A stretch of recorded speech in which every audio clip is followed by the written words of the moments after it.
Now, you might not consider this a particularly inspiring frame, and this is why lenses like this are so helpful in giving you opportunities, because this could turn into something like this. And there it is. There is 300 millimeters, 1/2000th of a second, f7.1 Z6III in 5.4K, just looking rather awesome. G'day everybody, how you going today? It is so good to see you. I do hope you are super well. This is the 28-300 f4 to 7.1 from Tamron, their latest release. Now this lens, it does come with vibration compensation, which you can also find in your camera.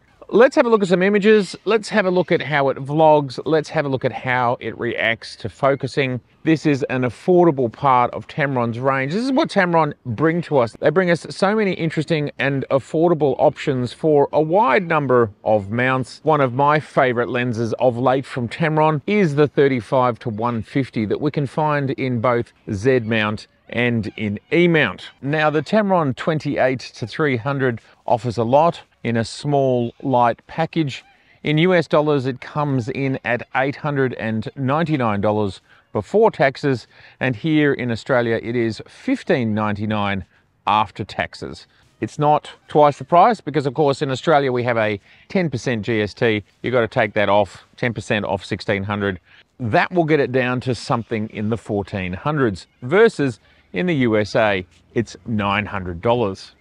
That's the price differential. And who is this lens for? Well, with apertures of f4 to 7.1, this is not going to end up in most professionals' bags, although it might. You could think about it like this. This is an absolute all-rounder lens. Doesn't work super well in low light situations unless you've really got to crank those ISOs or you're going to drop those shutter speeds, which of course is not always possible. So it's great for travel. It's great for the kids. It's great for sort of general purpose stuff, but you just have to keep in mind in all of those situations, when you start to get into low light, that does become a little bit of a problem as your ISOs go up. Noise reduction is continuing to improve with AI and all the other tools we have at our disposal. Another way of reducing the need to go to high ISOs is to lower your shutters, and then your in-body image stabilization and your vibration compensation all help for you to still have a still image. It is on the Sony A7R III, which is almost 8,000 by 5,000 pixels wide. This is a high dynamic range situation, and if we go back to before I adjusted it, hot areas are hot and the shadow areas are dark, and I basically found an exposure in between the two so that I could get something like this. I think it's a great result. This is the lens at 28mm at f4. We can see here in the middle at 100%, it's looking pretty sharp. It's looking pretty good. I have seen as we get towards the edges, yes, it's not as sharp as the middle. And of course, in this situation here, we can certainly see some fringing, which is the sort of thing we would expect from an all-rounder lens at this price point. We're going to get a little bit of fringing in these extremely harsh situations. Essentially sunlight, that's the sun there reflecting in a window. We're at 253 mils and we're getting good compression there. And of course we can see that at that sort of range, even when you are at f7.1, which we are at, we certainly can get out of focus areas there in the background. That's what you get when you have 300 mils. We're at 45 mil of our 28 mil widest point, f5, 1/200th of a second. This object is pretty close to the front, probably something in the vicinity of 50 to 75 centimeters or around 2 feet. So we've got great fall off as we head towards the back. No problems creating that, just as long as you can generate the type of frame that allows you to get close enough to your subject, and then still you can have out of focus areas in the background. And another version of the same here where the focus is on the front edge of this object. 152 mil at f6.3, 1/25th of a second, base ISO 100. Focus is here on this pink colored concrete block, and I don't mind what's going on there in the background. Every lens seems to have its own character when it comes to the out of focus areas. There's nothing wrong with that, it's just different. 127 mil f6.3, capturing in full sunlight and then in a huge amount of shadow. This file has actually been pushed and pulled quite hard, me trying to expose somewhere in the middle the people overall are probably slightly too hot, but we can bring them down a little bit with our highlights, and then obviously we can bring the shadows up, creating quite a dramatic look here in Sydney's hilly streets. Love the streets of Sydney. They're a lot of fun. And if we look at sharpness here, sharpness is pretty good. Let's just turn that contrast down back to base. And that overall exposure will just bring it down a little bit. That is the color temperature that the camera chose. We could perhaps be, from my perspective, just ever so slightly cooler. It just felt like that was slightly oversaturated. Look, I think that's a great result for this type of image. A quick snapshot, 127 mils, f6.3, 1/800th of a second. A bit of architectural work. We're here at 28 mil, 5.6, 1/25th of a second. Just looking up at yet another one of Sydney's many brand new buildings. Now, how could I be in Sydney and not get a few images of Sydney Harbour? Here is the lens at 99 mil, f6.3, 1/500th of a second. I would definitely say, looking at this image, that it does not have the same levels of contrast or micro contrast that we will find in more expensive lenses. Again, that's understandable at this price point. I am adding in more contrast. Now, you can do that and it solves the problem to a certain extent. From my perspective, it doesn't solve it completely. And this is what more expensive GM or S-Class lenses are able to do for you. They're able to cut through some of this atmospheric haze. They are capable of more contrast or micro contrast, I think mostly due to coatings on the lens elements, which of course, again, at this price point, not to be expected. We certainly pay for those coatings. Let's add just a little bit more color into there, and it does make it feel a little bit more vibrant. At a distance, we're at 122 mil. These objects are a fairly long way away. They're probably somewhere between a kilometer and a mile away. Just a little bit of contrast. Here is the front of the ferry, clearly in focus. We are at 100%, 1/800th of a second, f6.3. Everything is in its favor. We can't have camera shake really at 1/800th. f6.3 is giving us depth of field. We're at 132 mil. There's plenty of light. We're at base ISO. Let's keep in mind, for the price point, size and weight, so much that you're getting in this tiny package, and for the target audience. This is for somebody who wants to capture and cover everything in one lens. That's extraordinarily affordable from my perspective. And I'm pretty impressed by the Z6III and the 28-300's ability in this high backlight situation to find me and get me in focus. This is a great all-rounder lens, and quite honestly, if you can use it on a Z8 or a Z6III, along with obviously any Sony camera, how can you go wrong? Now, I've just applied the latest firmware updates to the adapter. Here we are at about 150 mils handheld in video with the latest firmware, which is 1.37, and it seems to be working really well, along with 50 feet to about 15 feet. Magic. Focus is great. Nothing to complain about here. If you are using the ETZ adapter, always make sure you've got the latest firmware if you're using the latest lenses, because they are constantly improving. Just in the last year, there's been 3 or 4 updates. Now, something I have observed is that the image stabilization on the Z is not quite the same as the E-mount cameras, in this case, the A7R III. Now, that's all to do with the ETZ adapter's firmware. I have Sony lenses that seem to work absolutely the same on E-mount or Z-mount. So that's all about firmware. Obviously, Tamron is not Sony. Tamron is a third-party lens working via an adapter on another brand of camera.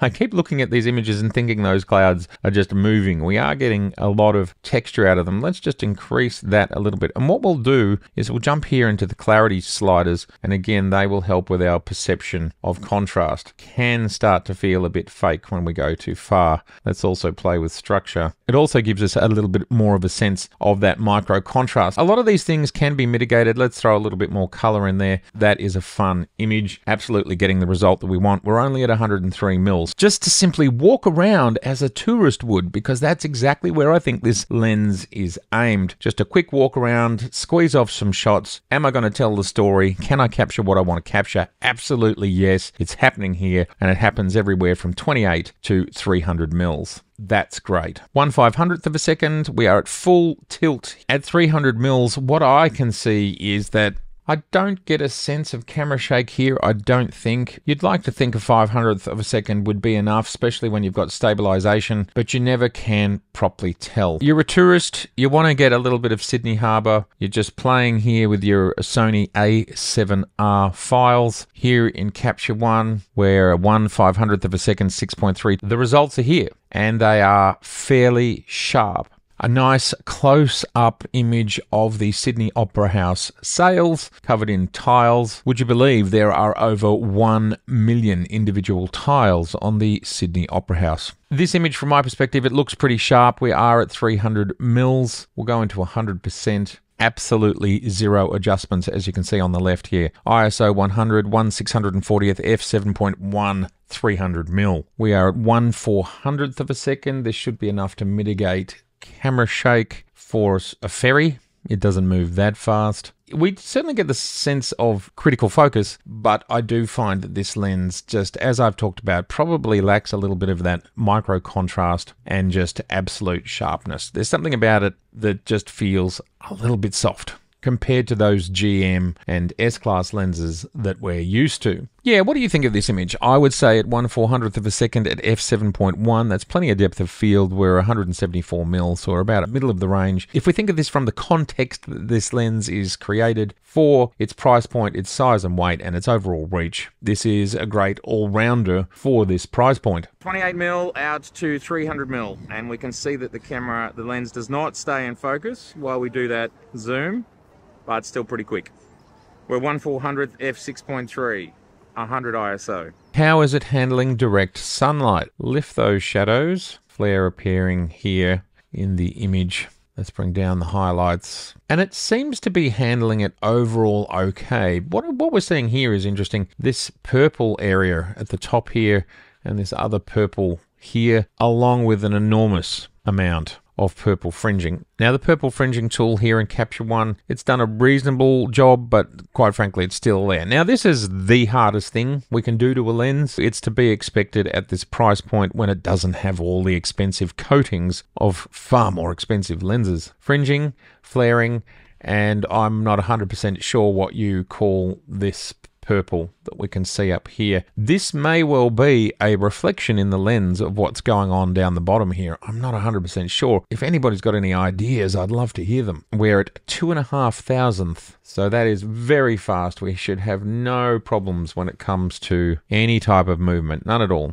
There is just a little bit of flare in there, a little bit of flare off all of the highlights. Essentially, all the ghosting and flaring that's happening there, along with the purple fringing. Looking through the haze, so again, that micro contrast, that lack of ability to be able to cut through haze, certainly not there. There's people doing the bridge walk. How astonishing is that? You can actually walk up onto the top of Sydney Harbour Bridge. Again, this is the hardest thing you can do to a lens, is having it looking essentially into the sun, reflecting off water. And the reason being is because there is so many different angles of incidence with the water, we have so many opportunities for it to reflect, along with so many opportunities to create purple fringing. Whereas if we were just looking into the sun, there's not as many opportunities. Water, nightmare. I certainly think when we're not looking into the sun that this lens performs much better. I would have to rotate 70 degrees to my right or 65 degrees to my right, something like that. Because we're not looking into the sun, there is no sun at all coming into the lens. It's giving us a much cleaner, and there is much more of a sense of contrast. Get yourself a little helicopter flight here. The turbine, what I call a turbine inside Sydney Opera House. Untouched. The 28-300. For one last time, I'm going to reiterate, I think this is a great all-rounder lens. It's obviously giving you an enormous range. 28-300, f4-7.1 in a package that's around 600 grams. I think it's only about 12 centimeters long, and it's $899 US. A lot of lens for a fairly reasonable price, full frame, all in one package. And the fact that you can do all of this in one package is the critical part. It's best at the fact that you've got this whole range in one lens. What are the trade-offs? Some of the things that we need to be aware of is purple fringing, flaring within the lens, and also just general contrast, especially when looking into the sun. This is the trade-off for the price and the size and the weight. But from there, it's a very good option for the traveler who wants one lens for everything, the family that wants one lens for everything, the hiker that wants one lens for everything, and wants it to be pretty affordable. So we're at about 70mm. We are on the Z8 shooting in 8K, and we're at, I think, an aperture of 5.6. And how does it work? Well, so far with my little bit of testing, I think it just works absolutely great. So of course, this is an option for Z-mount users who may not want to wait for the Z-mount version to turn up. It's another option, of course, but we have full autofocus on the Z8. We can shoot this lens at night. This is ISO 1600 1/10 of a second handheld f4 28mm. We're getting a shot here. It is possible, and if we go into 100%, it's pretty tight. It's looking pretty good. The focus is here on this scaffolding. So I call that a result. When we push to a longer focal length, this is 113mm. I have lifted the ISO to 6400 ISO. We are at 1/80th of a second, all the way out to 150mm, and again at 1/80th of a second ISO 6400. It is possible to shoot it at night, but you just have to employ all the best techniques. We've got to balance ISO, don't go too high because you get too much grain. Got to balance shutter speed, don't go too low because you might get camera shake, and of course employ great handling techniques. Just FYI, there has been no noise reduction done on these files outside of anything that Capture One does, so we could get significant improvement by actually doing specific noise reduction. So this lens can be used at night. You just have to know what you're doing. Just be aware that those ISOs, they will have to go up as the scene starts to get darker if you can't slow down the shutter. Otherwise, I think this is a good lens. It's certainly sharper in the center than it is on the edges. But that's what we have to expect when we see lenses like this. This is essentially a super zoom. Not only is it a super zoom, but in the case of this one, it is very small and light, as well as the price being light on your pocket. This is what Tamron are really good at, giving us all-rounder lenses that are affordable, they have great utility, and they're not necessarily punching the highest metrics in any particular area, but where we would say that they are kicking goals is price, size and weight, and that is absolutely what some people are looking for. 28mm, of course, is not super wide, but it does allow enough, I think, as long as you can hold your hand a fairly long way away. Now, because this lens is so light, the Z8 is not particularly heavy, you can certainly get away with it. I think it's working great. It does have a function button here on the side, a USB-C port, which I recently saw from another manufacturer actually had a little rubber plug in there, which is a great idea because that's obviously an opportunity for ingress. My guess is, seeing as it's here on the exterior like this exposed, I presume it can handle some degree of weather. I believe this lens is very lightly weather sealed. You've just got to be careful when you're doing things like this when it comes to fine-grained sand and dust and moisture. It's something to be aware of, and it's also something to be aware of from an impact perspective. That is when your lens is most vulnerable, and that's why you have this switch on the side here, and that means it doesn't creep. Now, I have noticed when I'm clipping it on to my bag, my Peak Design clips, and I'm walking around, this lens does creep, and that's a problem. There you go. You can see it's crept all the way out very easily. If you don't notice and you're kind of walking around, and you can slap them around a bit, so it's really important to make sure that you engage that switch to protect your lens. That's critical. Nice build. It does feel well made. We do have the zoom ring and this ring here, which you can program for various different things. I suspect by default it is a manual focus override. Other than that switch, the USB-C port, that button there, that's all we have. And to have this much range at this price point, I don't think we can expect much else from it. All right, everybody, well, there is the 28 to 300 f4 to f7.1 4E mount. What's really interesting about what's going on with Tamron now is that Tamron are making lenses for a wide range of customers. There has recently been an announcement that there will be RF lenses coming, but at this stage they are only for APS-C. They also make some lenses for the Fuji X mount. So we've got E, X, Z and RF coming soon. That is a wide range of lenses. Now, it's interesting, between E and Z, there is a lot of potential because Tamron has already started making full frame lenses for Z that we might see, and they won't be making full frame lenses for X for Fuji APS-C mount, and they won't be making lenses for the Canon full frame at this point in time. There's been no talk of that. What else will they be making for the Z mount? And I suppose a lens like this is a potentiality. They have a huge variety, a wide range of different zooms, and as we already know, some of those full frame zooms have already made it over to Z. Maybe this one will be coming soon. Tamron are always releasing something, and you never know what's next. So we're at about 70mm. We are on the Z8 shooting in 8K, and we're at, I think, an aperture of 5.6. And how does it work? Well, so far with my little bit of testing, I think it just works absolutely great. So of course, this is an option for Z mount users. I think for the realistic use cases that a lens like this will be used for, which is recreational, camping, hiking, holidays, family adventures, and so on, this is working super well in this scenario on the Z8. I'm probably a little bit close now. This shows that even if you're interested in this lens, you may not have to wait for the Z mount version to be able to adapt it for Z mount cameras. And it being very light and small really helps with that scenario.